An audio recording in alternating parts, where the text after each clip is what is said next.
ध्रुव ने कहा कि फिलहाल हम सबको घर चलना चाहिए। सुबह होते ही हम लोग सरपंच जी के पास जाएंगे। ध्रुव और मीरा अपने घर चले गए। दरवाजे पर कागज पड़ा था, वही पुरानी धमकी थी। मीरा को अब यकीन था कि पुजारी हो या इन सबके पीछे, लेकिन वो ऐसा क्यों कर रहे हैं। लेकिन उसके मन में ये सारी बातें चली रही थी। उसके पास बैठे ध्रुव ने बोला, मीरा इतना मत सोचो, मैं जानता हूँ तुम क्या सोच रही हो। पुजारी जी जो कर रहे हैं इस पर मुझे भी विश्वास नहीं हो रहा, लेकिन हमें शांति से सब काम करना होगा। मीरा कहने लगी, मुझे तो चिंता सता रही है जी। गांव वालों को जब पता चलेगा कि पुजारी जी ने यह सब किया है तब उन पर क्या बीतेगी। तब वह कहने लगा, ध्रुव डर इस बात का है कि गांव वालों को हम मनाएंगे कैसे कि पुजारी जी भी इन सब में शामिल हैं। इसी सोच के साथ वो दोनों सो गए। सवेरे दोनों उठकर तैयार होकर पंकज के घर चले गए। वहाँ से चारों सरपंच जी से मिलने जाने वाले थे। तभी पंकज उनको रास्ते में मिल गया था। अरे पंकज, ध्रुव ने कहा, हम तुम्हारे ही घर आ रहे थे। मैं जानता था, लेकिन मैं यह कहने आ गया कि सरपंच जी गांव के बाहर गए हैं। मैंने अभी उनकी गाड़ी बाहर जाते हुए देखी है। तो ध्रुव बोला, ठीक है, फिर हम दुकान पर चलते हैं। मीरा ने कहा, ठीक है, मैं सरपंच जी जब वापस आएंगे तो बुलाने आ जाऊंगा। पंकज भी इतना कहकर चला गया। ये दोनों पंकज के जाने के बाद मीरा और ध्रुव अपनी दुकान की ओर चल दिए। दुकान पर काम तो कर रहे थे दोनों, लेकिन अभी भी रात की बात को लेकर उनके मन में जो इसी बात को लेकर अटक रही थी। उनका मन शांत नहीं था। दोनों शांत होकर काम कर रहे थे। तभी किसी की आवाज़ आ गई, मैं आ गई वापस। अरे रीना, कैसी हो तुम? ध्रुव ने कहा, चलो तुम वापस आ गई। मीरा ने कहा, बहुत दिन दोस्त के यहाँ रुक गई हो। तब वह कहने लगी, रीना, हाँ भैया, हाँ भाभी, मैं आई वापस। सच आप दोनों को बहुत याद किया मैंने। रीना आकर दोनों के गले लग गई। बैठ, मीरा ने कहा, और ये ले पानी पी, फिर आराम से घर चलते हैं। रीना बोली, हाँ भाभी, बहुत सारी बातें करनी है। वहाँ क्या किया मैंने और क्या हुआ सब बताऊंगी, और मुझे भी जानना है कि यहाँ क्या हुआ इतने दिन। रीना सब कुछ एक ही सांस में बोल दिया। ध्रुव बोला, अरे अरे शांति से रीना, सब कुछ बताएंगे और बहुत बातें करनी है, लेकिन फिलहाल शांति ले और घर जाके आराम कर ले। रीना बोली, ठीक है भैया। और थोड़ी देर बाद जो मीरा और रीना घर चले गए। घर पहुँचे ही थे कि पंकज आया कि सरपंच जी वापस आ गए हैं। तब रीना बोली, मीरा भाभी, सरपंच जी वापस आ गए हैं, पंकज बताने के लिए आया है। पंकज कहने लगा, मीरा भाभी, हमें उनसे मिलने जाना है। मीरा ने कहा, ठीक है, हम थोड़ी देर में जाते हैं, रीना अभी अभी आई है। पंकज ने कहा, ठीक है, तो हमें बुलाते जाना, चलता हूँ मैं। तब पंकज के जाने के बाद रीना अपनी भाभी की तरफ देखती है। उसके चेहरे पर आश्चर्य था। मीरा ने यह देखा और कहा, मैं जानती हूँ रीना, तुम्हारे मन में बहुत सारे प्रश्न हैं। इतने दिन में यहाँ बहुत कुछ हो चुका है, लेकिन कुछ भी हाथ नहीं लगा। रीना ने पूछा, भाभी, सरपंच जी से मिलने क्यों जाना है? तब मीरा ने कहा, कोई बात करनी है, जरूरी है रीना। खाना तैयार है, तुम खा लेना, हम सरपंच जी से मिलकर आते हैं, आके सब कुछ विस्तार से बताएंगे। रीना बोली, ठीक है भाभी। मीरा पहले ध्रुव को बुलाने गई और फिर पंकज की ओर उसकी पत्नी के साथ वे लोग सरपंच जी से मिलने चले गए। तभी सरपंच जी के सहायक उन्हें वहाँ मिले और सहायक ने कहा, अरे मैं गांव में ही कहने आ रहा था कि सरपंच जी सबको बुला रहे हैं, आप जाइए, मैं बाकी गांव वालों को लेकर आता हूँ। तो ये चारों सरपंच जी के पास चले गए। सरपंच जी कुछ सोच में थे। चारों ने कहा, नमस्ते सरपंच जी, हम आपको कल रात के बारे में कुछ बताना चाहते हैं। सरपंच जी ने कहा, ठीक है, बताइए। ध्रुव ने पिछली रात हुई सारी बात बताई। थोड़ी देर में सरपंच जी यह सुनकर बड़े अचंभित रह गए। कुछ क्षण सोचने के बाद उन्होंने बोला, इसका मतलब वो लिखावट उस इंसान की थी। तभी मैं सोचूं कि गांव के किसी इंसान की लिखावट उस कागज़ की लिखावट के साथ मेल क्यों नहीं खाती। इसलिए कल बिना कोई बहस किए पुजारी जी ने अपना नाम लिख दिया। वो जानते थे कि वो पकड़े नहीं जाएंगे और उन्होंने बहस की तो शक आएगा उन पर। मीरा ने भी यही बोला। तो सब बाहर गए, बाहर वाले लोग इकट्ठा हो गए थे। तब सरपंच जी ने खुश होते हुए कहा, आप सबको बताते हुए खुशी हो रही है। आप में से ही कोई है इस षड्यंत्र में शामिल नहीं है। हमारे गांव का कोई व्यक्ति नहीं है। किसी की भी लिखावट इस लेख से नहीं मिली है। सब लोग यह सुनकर खुशी से नाच उठे। कुछ भी हो अब, लेकिन गांव का कोई इंसान इसमें शामिल नहीं था। वही सबके लिए बड़ी बात थी। सरपंच जी ने कहा, आप सब अपने काम पर लौट सकते हैं। सब लोग वहां से चले गए। सरपंच जी ने उन चारों को वापस अंदर आने को कहा। सब जब चारों वापस लौटे तो सरपंच जी अंदर जाते हुए तब पुजारी जी के वहाँ पहुँचे। वो गुस्से में लाल पीले थे। सरपंच जी, पुजारी जी चिल्लाते हुए बोले, आपके रहते हुए मंदिर में चोरी हो गई है। सरपंच जी और बाकी के सब लोग पुजारी जी के आसपास जमा हो गए।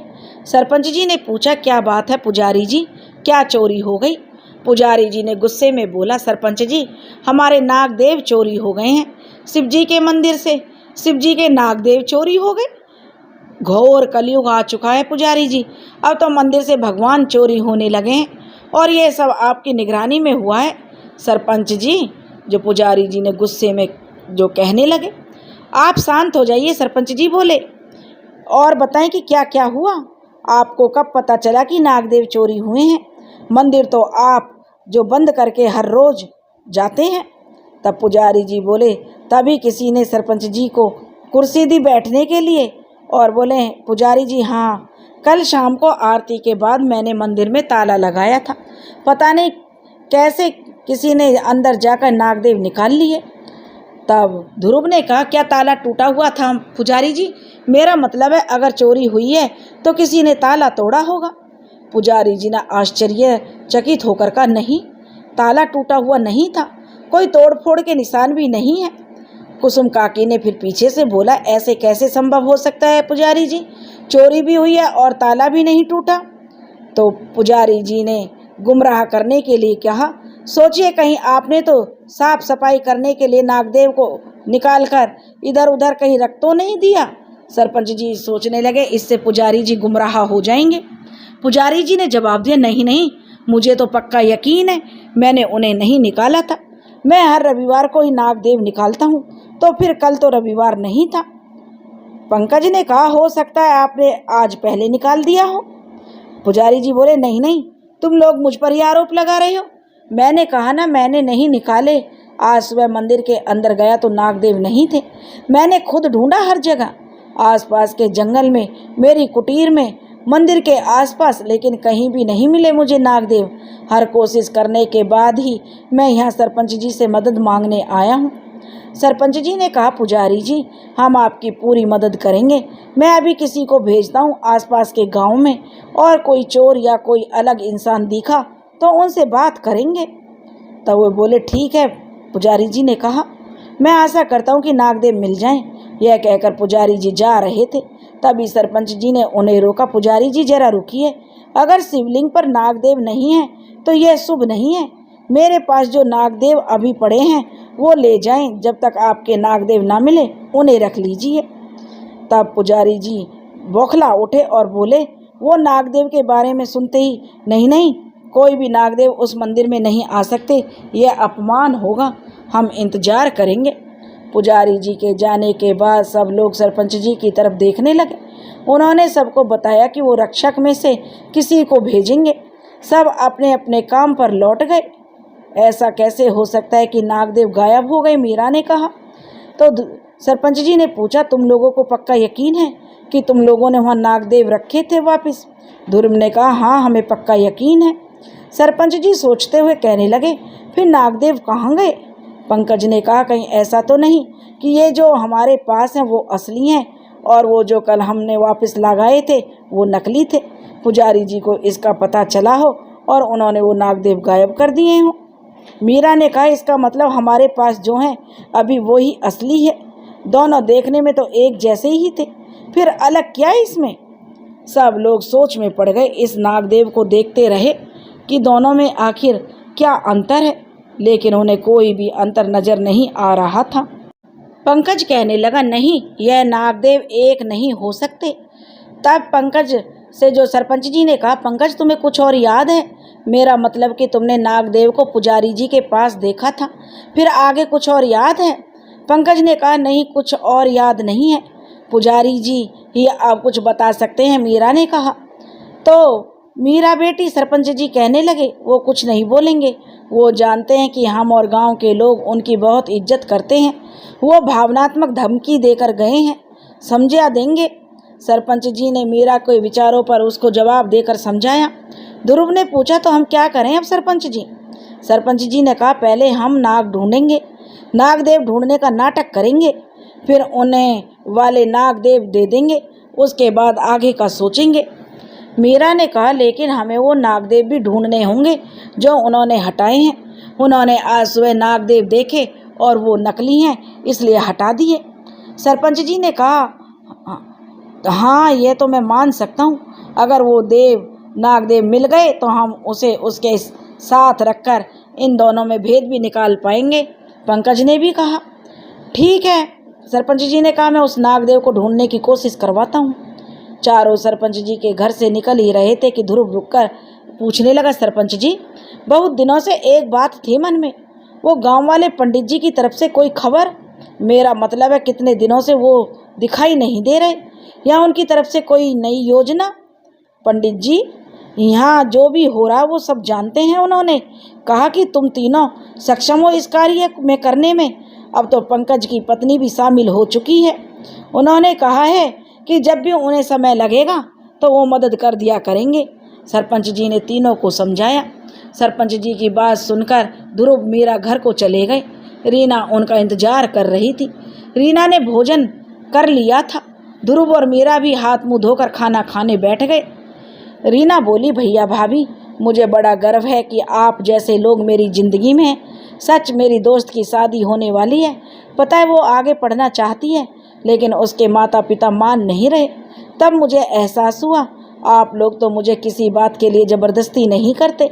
रीना उन दोनों की अपने भैया भाभी को अपनी सहेली की बातें बताने लगी। मीरा कहने लगी, गलती माँ बाप की नहीं है रीना दीदी, यह समाज उन माता पिता को चैन से रहने ही नहीं देते जो अपनी बेटियों की बात सुनते हों।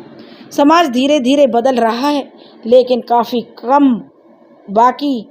तो जो मीरा ने उत्तर दिया। वैसे अब आप बताइए इतने दिन यहाँ क्या हुआ? रीना ने बड़ी उत्सुकता से अपने भैया भाभी से पूछा।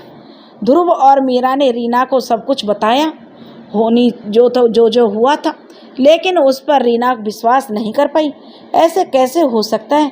वो भी जब उस गायब हो जाने वाले इंसान की बात आई तब तो वह और डर गई और घर के सारे दरवाजे बंद कर दिए। यह देखकर मीरा और ध्रुव हंसने लगे। रीना ने कहा, अरे आप दोनों क्यों हंस रहे हैं? अगर वो घर में आ गया तो?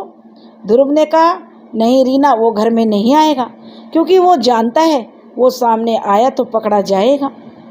रीना ने ध्रुव की बात पर सहमति जताई कि हाँ भैया यह तो ठीक है। लेकिन रीना ने डरते डरते कहा, घर में कोई सुरंग भी तो नहीं है ना भैया? मेरा मतलब कहीं भी वो रात को सुरंग से निकल कर कहीं हमें मार ना दे। मीरा ने कहा, ऐसा कुछ नहीं होगा रीना, चिंता मत करो। रीना की इसी बात पर मीरा को एक ख्याल आया और वह मनी मन कुछ सोचने लगी। जो रीना के मुंह से अचानक निकला उसी पर विचार करने लगी। मीरा ने ध्रुव की ओर देखते हुए पूछा, ध्रुव गांव में कोई सुरंग है क्या?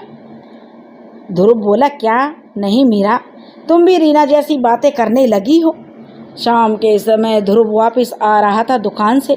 आज बहुत दिन बाद कुछ शांति से दिन बीत रहा था।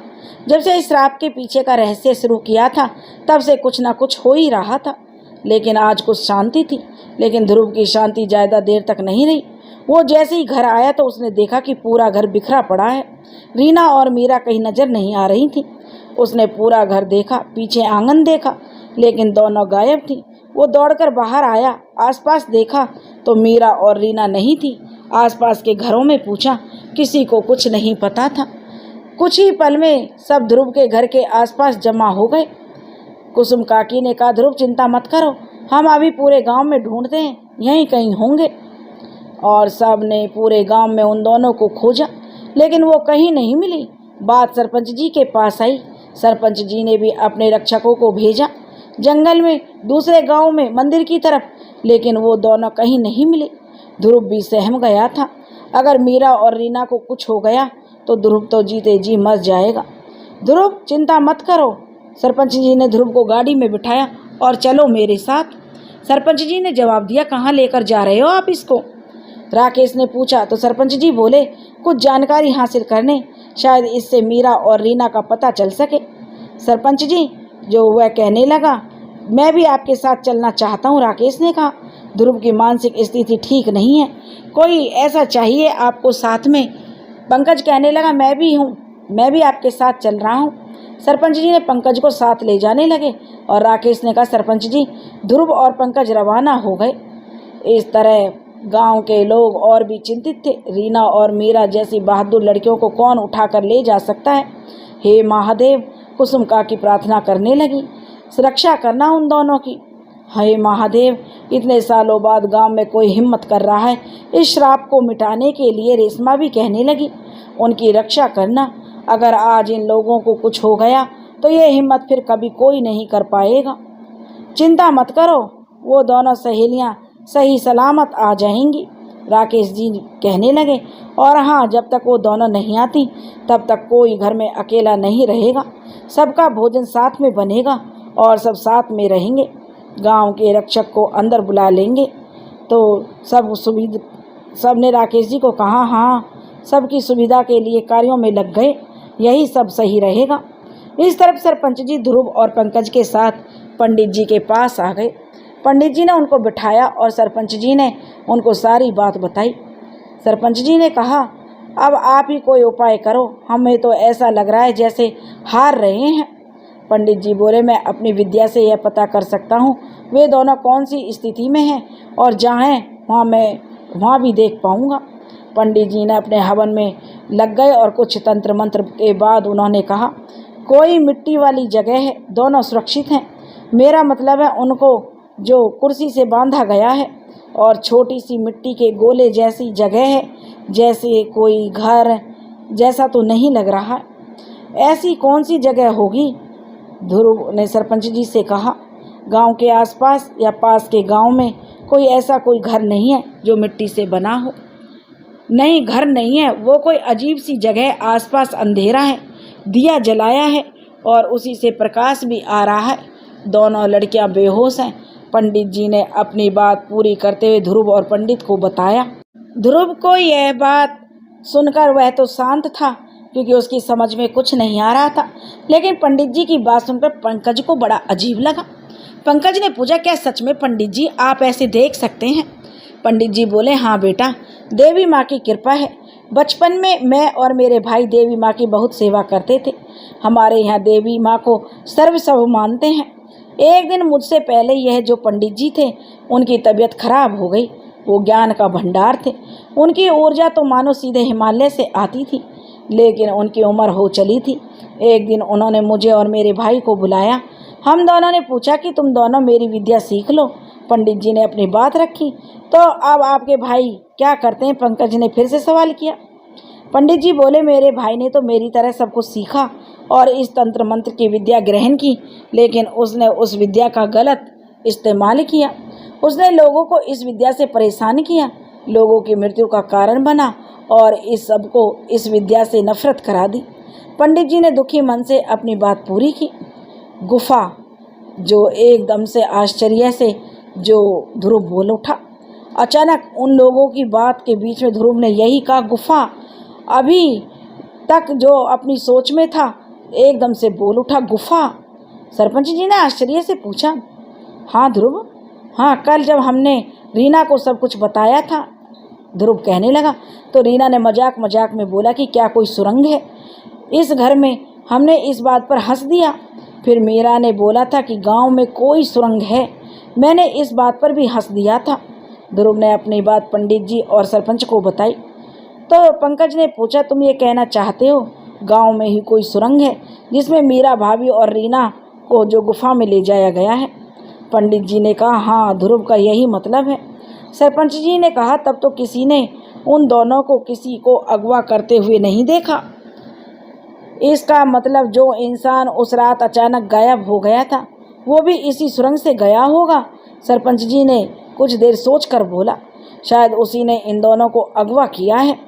पंकज बोला, लेकिन वो लड़की थी, उसका कद भी छोटा था, वो अकेले नहीं कर सकती। किसी ने तो मदद की होगी। ध्रुव ने पूछा, पंडित जी क्या आप बता सकते हैं वो लोग कौन हैं? तो पंडित जी बोले, नहीं बेटा, मैंने जिसको देखा नहीं उसके बारे में बात नहीं बता सकता। सरपंच जी खड़े होकर बोले, अच्छा तो हम चलते हैं पंडित जी। वो लोग वापस गांव में आ गए। सरपंच जी गांव वालों को बुलाया और उन्हें सत्य से अवगत कराया। वो जानते थे कि पुजारी जी इन सब में शामिल होंगे। गांव वालों को यह बात अभी नहीं बताई जा सकती। उन्होंने गांव वालों को सुरंग ढूंढने के लिए कहा। सरपंच जी ने सबको सुरंग ढूंढने के लिए कह दिया था, लेकिन खुद उलझन में थे, करें तो क्या करें। वो अब इन सब कार्यों से थक चुके थे। गांव वाले भी अपनी प्रगति नहीं कर पा रहे थे। ना कोई ढंग से अपना कार्य कर पा रहा था और ना ही कोई ढंग से तीज त्योहार मना पा रहा था। सबको अपनी अपनी जिंदगी की फिक्र थी। सरपंच जी सोचने लगे, कुछ तो बड़ा करना पड़ेगा। एक बार ये दोनों मिल जाएं, फिर इस पुजारी जी का सच सामने लाना पड़ेगा। इसमें यह भी शामिल है, उनके मुंह से सच निकलवाना इतना आसान नहीं होगा। पुजारी जी वापस गांव में आ गए। सरपंच जी अभी यही सोच रहे थे। सरपंच जी जानते थे कि वो अपने नागदेव के लिए आए हैं। सरपंच जी घर के बाहर आए और पुजारी जी को प्रणाम किया। सरपंच जी और उनकी पत्नी घर से बाहर आए। पुजारी जी ने सबके सामने देखा और बोला, ये हैं आपके सरपंच जी, नाकामयाब हो सके अपने गांव के मंदिर में चोरी हुई वस्तु को ढूंढने में। ये सरपंच जी आपके जो इस श्राप से अब तक आपको मुक्ति नहीं दे पाए। अगर सच में ये मुक्ति दिलाना चाहते तो ये बैठे नहीं होते अपने घर में। आज सुबह सुबह यह भी समाचार मिला कि गांव की 2 छोरी अगवा हो चुकी हैं। मैं तो कहता हूँ, क्या कर रहे थे सरपंच जी के रक्षक जब गांव में वो अगवा हुई? गांव को एक नए सरपंच जी की जरूरत है। सब लोग अंदर ही अंदर बातें करने लगे। सबके मन में पुजारी जी जो डर बैठाना चाहते थे। गांव वाले डरे हुए थे। फिर जो भी पुजारी जी ने कहा वो सच भी था। सरपंच जी पुजारी जी की मनसा जान चुके थे। तब वहाँ पर जो लोग सुरंग ढूंढने गए हुए थे वे लोग वापस आ गए। सरपंच जी ने गांव का हर घर हर गली देखी, कहीं भी कुछ नहीं दिखा, कोई सुरंग के निशान नहीं। पंकज ने उत्तर दिया, ढोंग है ये सब, उस दूसरे गांव के पंडित का ढोंग। जानते हैं आप, सब उस पंडित का बड़ा भाई तो बहुत बड़ा तांत्रिक था, उसकी वजह से कितने लोग मारे गए। यह पंडित जी भी उसी राह पर हैं, सिर्फ भटकाना चाहते हैं हम सबको। पुजारी जी ने फिर नया आरोप लगाते हुए सबको कहा। पंकज ने जवाब दिया, नहीं पुजारी जी, पंडित जी ने हमें ये बात बताई है कि वो उनके भाई से बात नहीं करते, अब तो हमारी मदद करना चाहते थे। तब पंडित जी बोले, तुम सब भोले भाले हो। पुजारी जी ने कहा, इस सरपंच की वजह से तुम सबकी मति भ्रष्ट हो गई है। मैं तो कहता हूँ इस सरपंच को बंदी बना लो और देखो सब ठीक हो जाएगा गांव में। पुजारी जी ने अपनी बात फिर से दोहराई। ध्रुव ने जवाब दिया, इस वक्त समस्या मेरी बहन और पत्नी को ढूंढने की है। सरपंच जी अभी समस्या नहीं है पुजारी जी, वो जो भी कर रहे हैं इस गांव की भलाई के लिए कर रहे हैं। अब तो लगने लगा कि ये ध्रुव और पंकज भी इनके साथ शामिल है। पुजारी जी कहने लगा, कोई गांव वाला इंसान इनसे कुछ बोल नहीं रहा, लेकिन इन दोनों का बोलना है सरपंच जी की तरफदारी करनी है। सोचा कभी आप सबने, क्यों पंकज ही गायब हुआ, क्यों पंकज पर ही गुंडे बरसे, क्यों ध्रुव की बहन और पत्नी क्यों गायब हुई? गांव के बाकी सब भी श्राप को हटाने में लगे हैं, तो फिर यह लोग ही क्यों फंसते हैं मुसीबत में? पुजारी जी ने नया आरोप लगा दिया। पुजारी जी, सरपंच हाथ जोड़कर बोलने लगा, आप उस इंसान पर आरोप लगा रहे हैं जो इस वक्त खुद दुविधा में है। आपसे विनती है कि गांव के लोगों में अशांति ना फैलाएं। आप नागदेव के बारे में जानना चाहते थे तो आपके नागदेव ढूंढे जा रहे हैं, वो मिलेंगे तो आपको लौटा दिए जाएंगे। तब पुजारी जी कहाँ मानने वालों में से थे, वो तो अपनी जिद पर अड़ गए और बोले, आओ आगे तो आओ, इस गांव के सरपंच की भूमिका पूरी करो। कोई तो भीड़ में से आगे आओ, कोई तो नया सरपंच बनो। हम इस ढोंगी को हटा के, पुजारी जी ने बोला, दूसरा सरपंच बनाएंगे। कोई आगे आता उससे पहले पुलिस आ गई और पुलिसकर्मी ने पूछा, क्या हो रहा है यहाँ पर? हमें फ़ोन आया कि कोई अगवा हो गया है। सब लोग पुलिस को देखकर चौंक गए। गांव में आज तक कभी पुलिस नहीं आई थी। कुछ भी छोटा मोटा गांव में हो जाए तो पुलिस नहीं आती थी, सरपंच ही सुलह करा देते थे। आज वो भी हुआ जो इस गांव में शायद 3 दशकों से नहीं हुआ था। ध्रुव ने कहा, जी मैंने बुलाया है आप लोगों को, मेरी पत्नी और बहन अगवा हो गए हैं। पुलिस अफसर ने पूछा, कब हुआ ये सब, और इतने छोटे से गांव में आप सबके बीच से कैसे कोई अगवा हो सकता है, कहाँ से अगवा किया गया उनको? ध्रुव ने कहा, जी हमारे घर से, वो लोग घर पर ही थे, मैं दुकान गया हुआ था, जब वापस लौटा तो वो दोनों नहीं थी। पूरा घर देखा, आसपास भी देखा, लेकिन वो दोनों नहीं मिले। पुलिस अफसर ने कहा, आप चिंता ना कीजिए, हम ढूंढते हैं। आप सब गांव वाले कहीं नहीं जा सकते इस वक्त, पूरे वक्त जो जहाँ खड़ा वहीं खड़ा रहेगा। पुजारी जी ने कहा, लेकिन मुझे मंदिर जाना है, आज की शाम को पूजा की तैयारी करनी है। हम वो कुछ नहीं जानते, पुलिस अफसर ने कहा, गांव वाले कोई कहीं नहीं जाएंगे। ध्रुव आप चलिए हमारे साथ और हमें आपका घर दिखाइए। पुलिस अफसर जी, गांव के मंदिर की वस्तु भी खो गई है, जो आपकी इजाज़त हो तो ये गांव के रक्षक हैं, वो उसे ढूंढ सकते हैं। सरपंच जी ने पुलिस अफसर को रोक कर पूछा, तो पुलिस अफसर ने कहा, कुछ घंटों की तलाशी की बात, कुछ खबर नहीं थी, क्योंकि इन्होंने ढूंढा ध्रुव तो जैसे टूट चुका था। सब लोग उसे दिलासा दे रहे थे, पुलिस भी छानबीन कर रही थी, लेकिन कोई जीत हासिल नहीं हुई। गुफा में मीरा को होश आया, उसने देखा तो रोशनी सिर्फ मोमबत्ती से आ रही थी। उसके पास रीना बैठी हुई थी, वो अभी भी बेहोश थी। मीरा याद करने की कोशिश कर रही थी कि वो लोग यहाँ कैसे आए। किसी ने दरवाज़ा खटखटाया और जब दरवाज़ा खुला तो कोई नहीं था। नीचे एक कागज़ पड़ा हुआ था, उसने दाईं तरफ जाने वाला तीर बना हुआ था। उसने रीना को आवाज़ लगाई और दोनों साथ उस दिशा में आगे बढ़ी। थोड़ा आगे बढ़ते ही उनको किसी ने पीछे से डंडा मारा, वो दोनों बेहोश हो गईं। उसके बाद मीरा को कुछ याद नहीं। रीना उठो, तुम ठीक हो ना रीना? जो मीरा ने रीना को जगाने की कोशिश करी, आंखें खोलो, मेरी तरफ देखो रीना, उठो। रीना को भी होश आ रहा था, उसे भी यह सब देखकर डर लग रहा था, लेकिन जब उसने मीरा को देखा तो थोड़ी संभल गई। रीना ने प्रश्न किया, भाभी हल कहाँ है और यहाँ कैसे आए? वो कौन था जिसने हम पर वार किया? मीरा ने कहा, नहीं पता, ध्रुव भी परेशान होंगे रीना, पूरा गांव हमें ढूंढ रहा होगा, यहाँ से कोई रास्ता भी नहीं दिखाई दे रहा बाहर जाने का। फिर पीछे से आवाज़ आई, देखना भी नहीं चाहिए तुम लोगों को बाहर का रास्ता। मीरा ने पीछे देखने की कोशिश की, लेकिन हाथ पैर बंधे हुए थे, इसलिए पीछे कौन खड़ा देख नहीं पा रही थी। मीरा को याद आया, शायद यह वही लड़की है। तुम हो वो लड़की हो ना जो पुजारी जी के लिए काम करती हो? मीरा ने कहा, जो घर के आगे कागज़ रखकर जाती हो। उस लड़की ने बोला, तुम कुछ भी बोल रही हो, तुम यहाँ बंधी हो, मैं नहीं। जवाब तुम दोनों दोगी मेरे प्रश्नों का। तुम लोगों को जो भी सबूत मिले हैं वो सब मिटा दो, जो कुछ भी जानती हो भूल जाओ। उस लड़की ने कहा। तो मीरा ने कहा, और हम ऐसा करने से मना कर दें तो? उस लड़की ने कहा, हमें घर जाने दो। रीना कहने लगी, हमने कुछ नहीं किया। वह लड़की कहने लगी, हाँ जाने दूंगी, लेकिन अपने घर नहीं, उस ऊपर वाले के घर। रीना और मीरा ने जो इशारा किया तो रीना चुप रहने के लिए, तो रीना चुप हो गई। तुम दोनों सोच लो क्या करना। वह लड़की फिर बोली, मैं वापस आती हूँ, अगर तुम वापस जाकर सब कुछ भूल जाओ तो आज़ाद हो जाओगी दोनों। इतना बोलकर लड़की चली गई। मीरा और रीना दोनों एक दूसरे की तरफ देखने लगी। उस लड़की के जाने के बाद मीरा ने रीना की तरफ देखा और बोला, रीना, हमारी वजह से तुम भी इस समय फंस गई हो।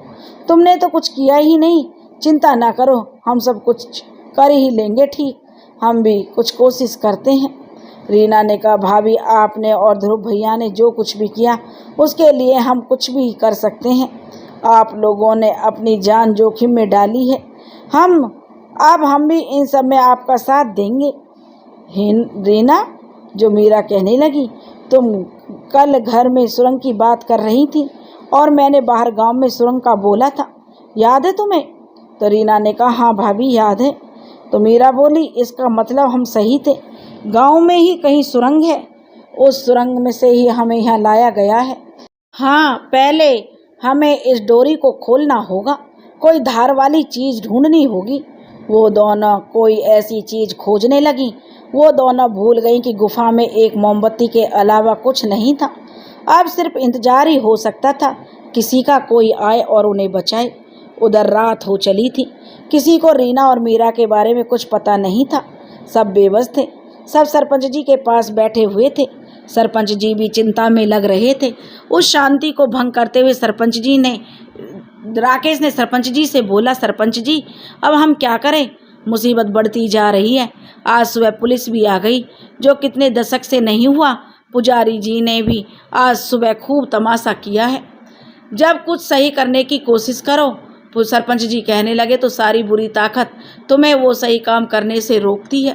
पुजारी जी को हम बुरी ताकत कैसे कह सकते हैं? कुसुम काकी कहने लगी।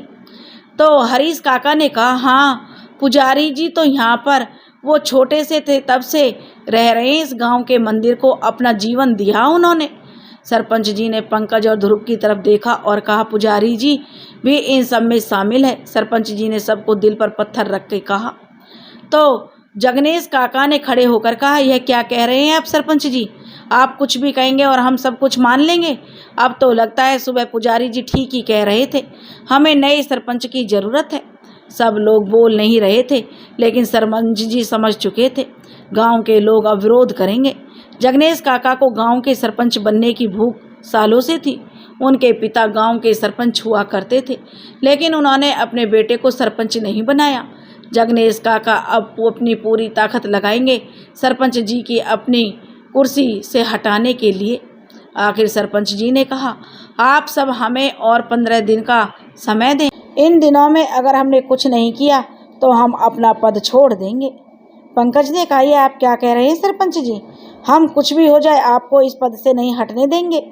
जगनेश काका ने कहा, अगर सरपंच जी पद से हटे तो ये लोग भी गांव छोड़ेंगे। राकेश ने कहा, सरपंच जी आप जो कहेंगे हम वो मानेंगे। आप जल्द से जल्द सब कुछ ठीक करें।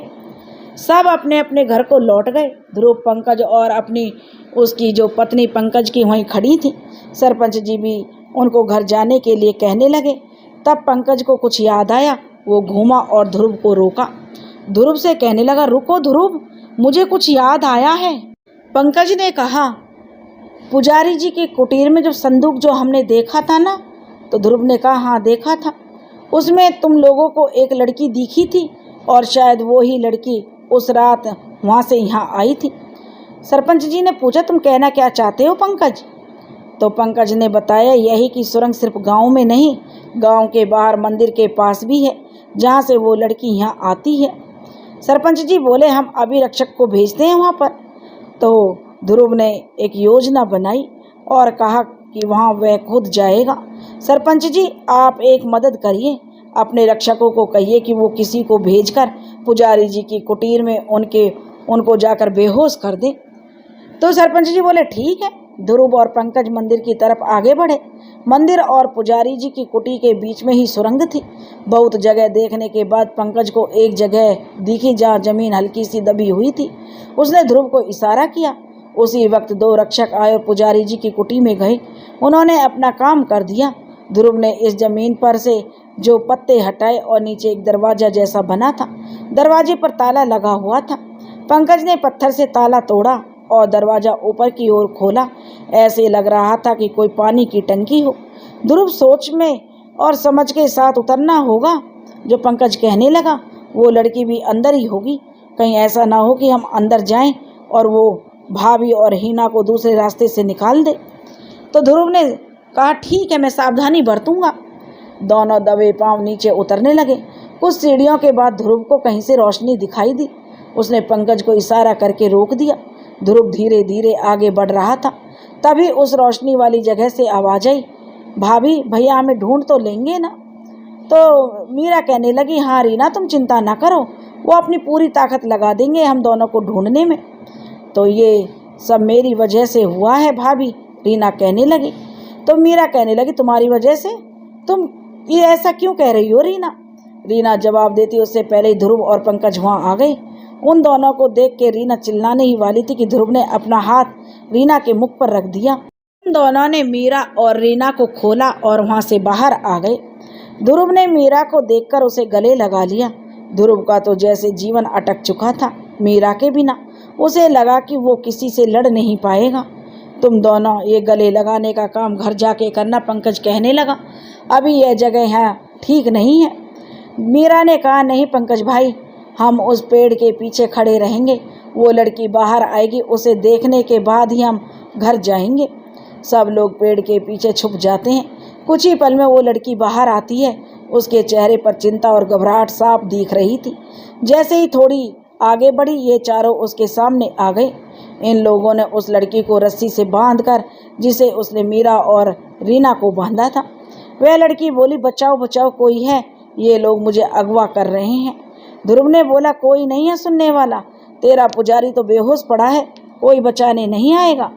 उन लोगों ने लड़की की बिना सुने उसे गांव ले गए। आधी रात हो चुकी थी।